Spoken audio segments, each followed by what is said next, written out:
함께 기도드리겠습니다. 믿음은 들음에서, 들음은 그리스도의 말씀에서 말미암는다 하신 주님, 오늘도 그래서 우리가 먼저 주의 말씀에 귀 기울이고자 엎드려 은혜를 구합니다. 오늘도 주의 말씀을 따라 준행하며 믿음으로 살아가고 그 믿음으로 승리하는 복된 걸음걸음 될 수 있도록 이 시간 우리에게 임재하시고 역사하시고 함께하여 주시옵소서. 예수님 이름으로 기도합니다. 아멘. 오늘 우리에게 주시는 하나님 말씀은 사무엘하 9장 1절부터 7절의 말씀입니다. 사무엘하 9장 1절부터 8절의 말씀입니다. 사무엘하 9장 1절부터 8절의 말씀을 봉독해 드리겠습니다. 하나님의 말씀입니다. 다윗이 이르되 사울의 집에 아직도 남은 사람이 있느냐? 내가 요나단으로 말미암아 그 사람에게 은총을 베풀리라 하니라. 사울의 집에는 종 한 사람이 있으니 그의 이름은 시바라. 그를 다윗의 앞으로 부르매 왕이 그에게 말하되 내가 시바냐 하니 이르되 당신의 종이니이다 하니라. 왕이 이르되 사울의 집에 아직도 남은 사람이 없느냐? 내가 그 사람에게 하나님의 은총을 베풀고자 하노라 하니 시바가 왕께 아뢰되 요나단의 아들 하나가 있는데 다리 저는 자니이다 하니라. 왕이 그에게 말하되 그가 어디 있느냐 하니 시바가 왕께 아뢰되 로드발 암미엘의 아들 마길의 집에 있나이다 하니라.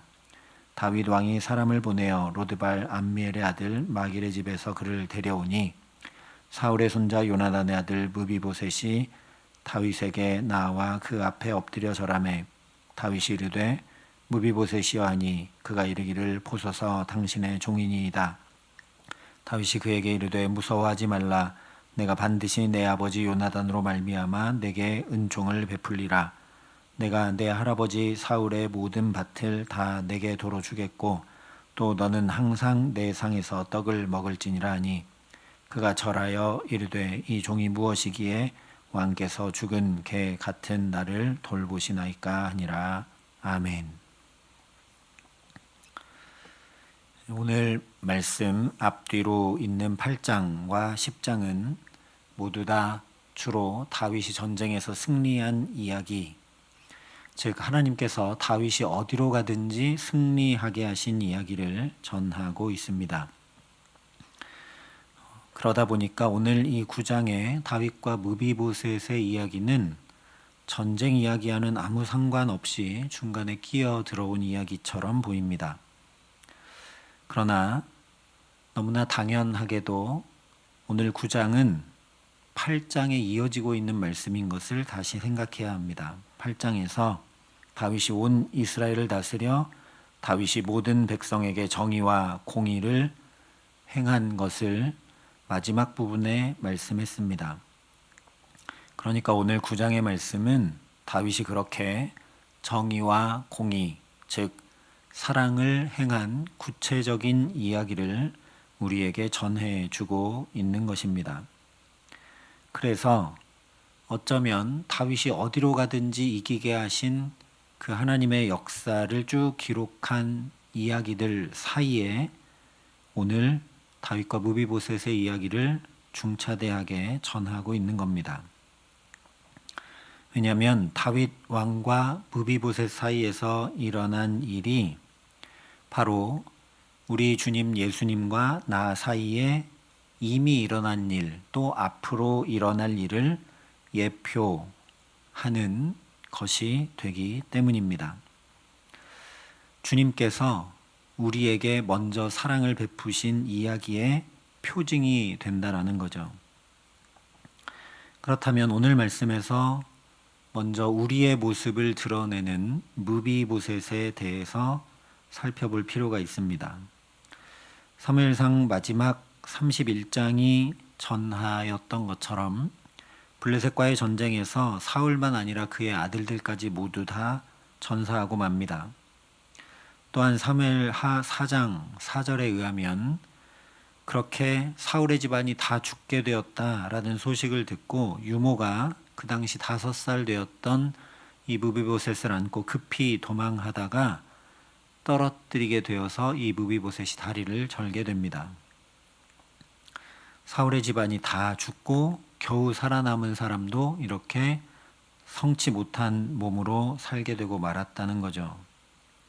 그래서 오늘 다윗도 사울의 집에 아직도 남은 사람이 있느냐 물어봐야 될 만큼 사울의 집안은 황폐화되어 버렸습니다.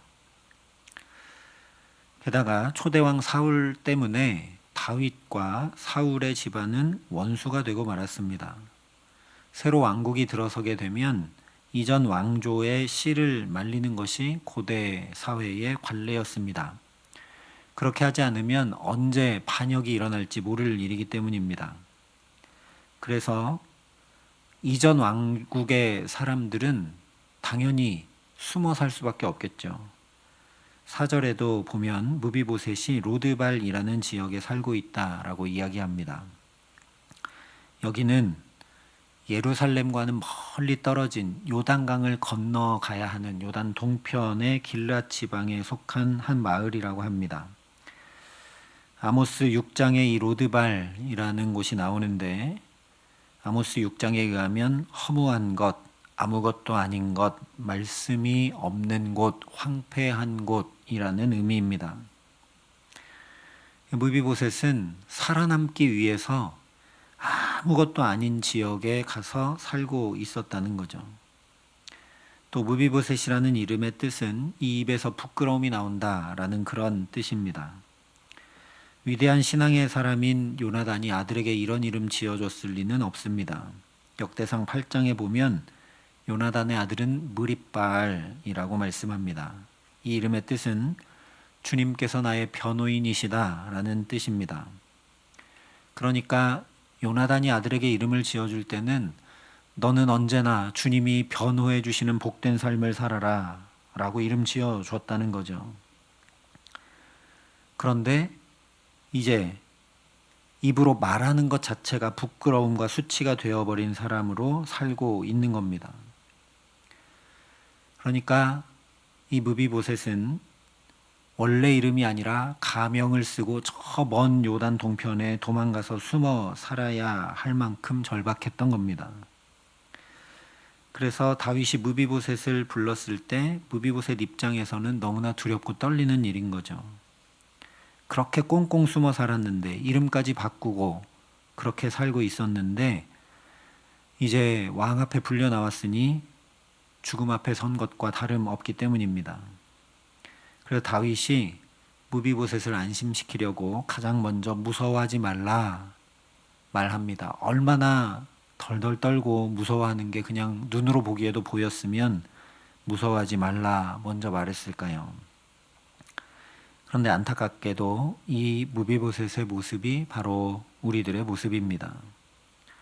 우리도 바른 걸음으로 복된 걸음으로 걸으며 살고자 하지만 두 다리를 모두 절개된 무비보셋처럼 똑바로 말씀 따라 살지 못하고 자꾸만 좌우로 치우치며 살아갑니다. 우리 삶도 풍족하고 아름다운 것이 아니라 피폐합니다.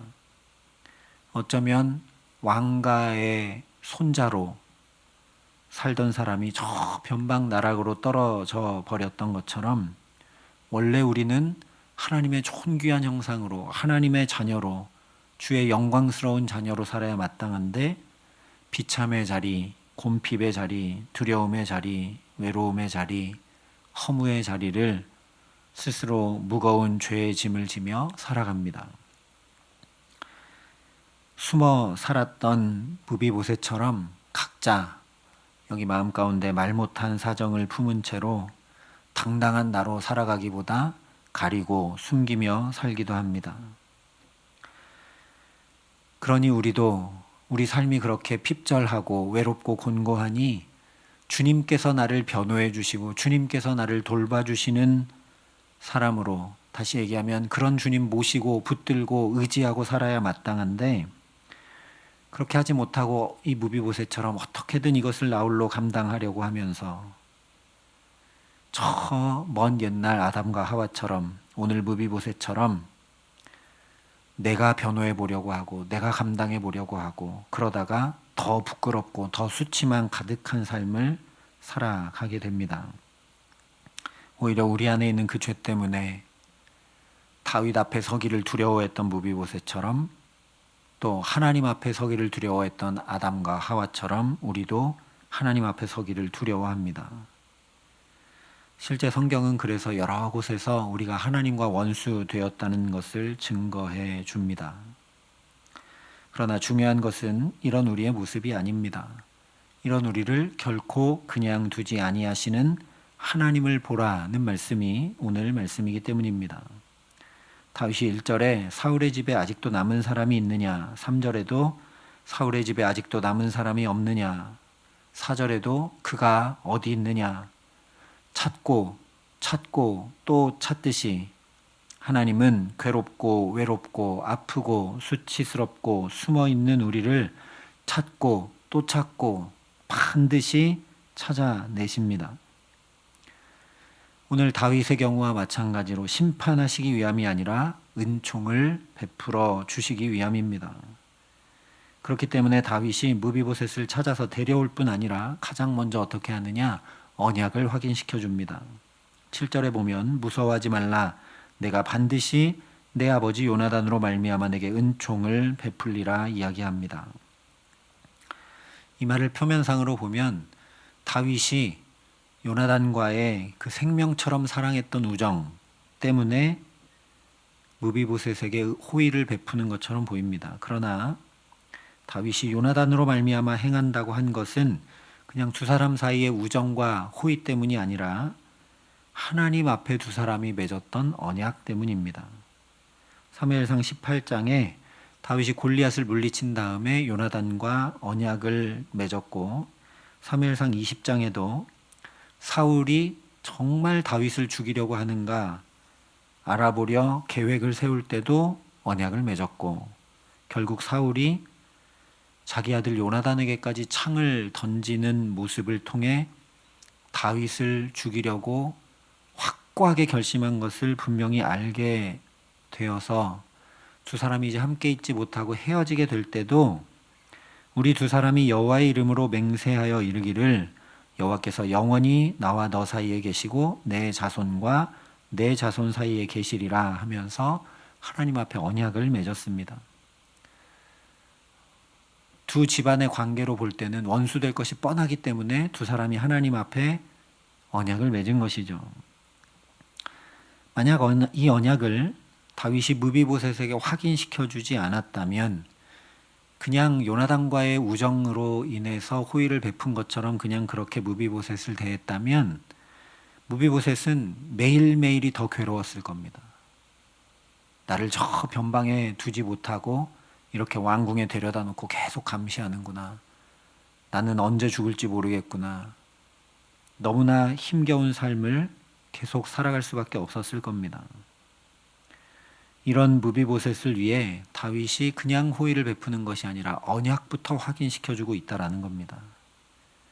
하나님도 우리에게 기도에 응답해 주실 수도 있고 길도 여실 수도 있고 우리의 슬프고 외로운 마음을 위로해 주실 수도 있지만 그것보다 먼저 우리에게 언약을 말씀하시고 확인시켜 주시는 줄 믿습니다. 우리는 무비보셋처럼 죄로 인해 하나님과 원수되어 결코 함께할 수 없고 도대체 나 같은 자를 구원하셨다는 사실을 도저히 받아들이기 어렵고 믿기 어려울 수밖에 없으며 그렇기 때문에 하나님 앞에 나올 때 우리는 두렵고 떨릴 수밖에 없기 때문입니다. 그래서 다윗처럼 말로만 확인시켜 주신 것이 아니라 독생자 예수 그리스도를 아낌없이 내어주시면서 저 십자가로 하나님께서 친히 그 언약을 명백히 확인시켜 주셨습니다. 하나님이 세상을 이처럼 사랑하사 독생자를 주셨으니 이는 그를 믿는 자마다 멸망하지 않고 영생을 얻게 하려 하심이라. 우리가 대림절 첫째 주간을 보내고 있습니다. 하나님께서 우리에게 이렇게 언약을 확인시켜 주시는 그 은혜를 가득 누리는 대림절 보낼 수 있기를 바랍니다. 이 언약의 말씀을 또 듣고 또 확인하고 또 믿지 않으면 아무리 크고 놀라운 하나님의 응답과 인도하심과 역사하심의 은총이 임해와도 저 광야의 이스라엘 백성들이 그랬던 것처럼 우리는 또 괴로움을 떨칠 수 없고 옛사람을 벗어나지 못하고 힘겹고 허무한 삶을 계속 살아갈 수밖에 없기 때문입니다. 그러니 우리에게 그런 것보다 먼저 하나님의 말씀을 이렇게 매일 새벽 내게 들려주시고 확인시켜 주시고 저 놀라운 십자가 언약을 말씀해 주시고 또 확인시켜 주시는 그 아버지 하나님 바라보며 살아가게 하시기를 간절히 기도합니다.